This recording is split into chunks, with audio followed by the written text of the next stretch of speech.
নমস্কার বন্ধুরা, দীপাস কিচেনে আপনাদের সবাইকে স্বাগত। আজকে আমি দুধ নিয়ে নিয়েছি 500-র একটু বেশি, আর এখানে কাজু নিয়ে নিয়েছি, কাজু বাদামটা দিয়ে কাজু কুলফি বানাবো আমি আজকে। তো সেটাই আপনাদের সাথে শেয়ার করব। তো চলুন আমি কিভাবে বানাই দেখে নিই। দুধটা আমি একটু গরম বসিয়ে দিই।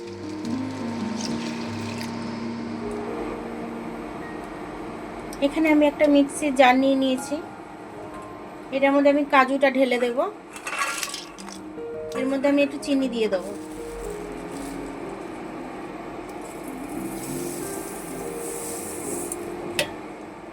চিনি আর কাজুটা পেস্ট বানিয়ে নেব, পাউডার করে নেব। আমি একটু চিনি দিয়ে দিচ্ছি, চিনিটা দিয়ে একটু ক্যারামেল করে নেব। এর থেকে বেশি আর ক্যারামেল করব না, আমি এরকম ক্যারামেল করে দিয়ে দেবো দুধটা। একটু কর্নফ্লাওয়ার দিয়ে দিচ্ছি, আমি অল্প করে গুলে নিয়েছি।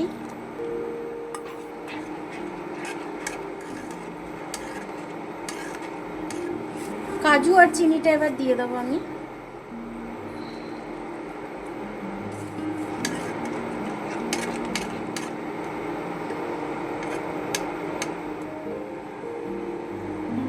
দেখুন এটা খুব সুন্দর ঘন হয়ে গেছে,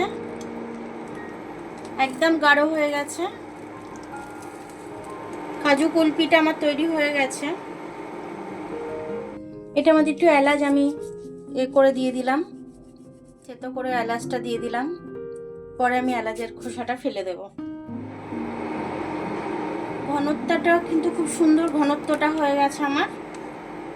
এর বেশি আর ঘনত্ব করব না আমি। এবার নাবিয়ে নেবো, এটাকে আমি নাবিয়ে ঠান্ডা করে নেব। এবার আমি কুলফির গ্লাসের মধ্যে ভরে নেব।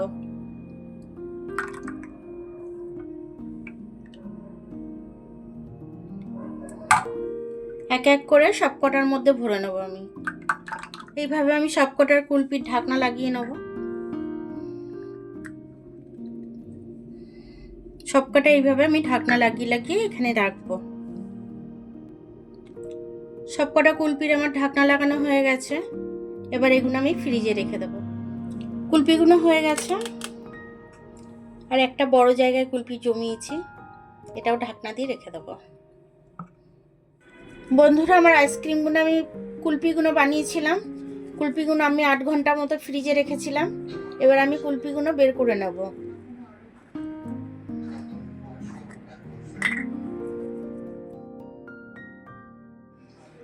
আর একটা আমি বের করে নিলাম। কুলফিগুলো আমার খুব সুন্দরভাবে বেরিয়ে গেল। কুলফিগুলো খেতে কিন্তু ভীষণ টেস্টি হয়েছে, যেহেতু কাজু কুলফি, এটা দারুণ সুস্বাদু হয়েছে। যেরকম কুলফি হয় সেম সেরকমই হয়েছে, দেখুন একদম। তো আমার ভিডিওটা দেখার জন্য অনেক অনেক ধন্যবাদ। আমার ভিডিওটা যদি আপনাদের ভালো লাগে, লাইক, সাবস্ক্রাইব, বেল আইকনটা একটু টিপে দেবেন। আর যদি ফেসবুক থেকে দেখেন, লাইক আর ফলোটা একটু করে দেবেন। আবার কাল দেখা হবে নতুন রেসিপির সাথে। ততক্ষণ আপনারা ভালো থাকবেন, আমি আসছি। এই যে গ্লাসে যেটা বানিয়েছিলাম সেটাও আমি রাখলাম এখানে, একবারে সেটাও রাখলাম।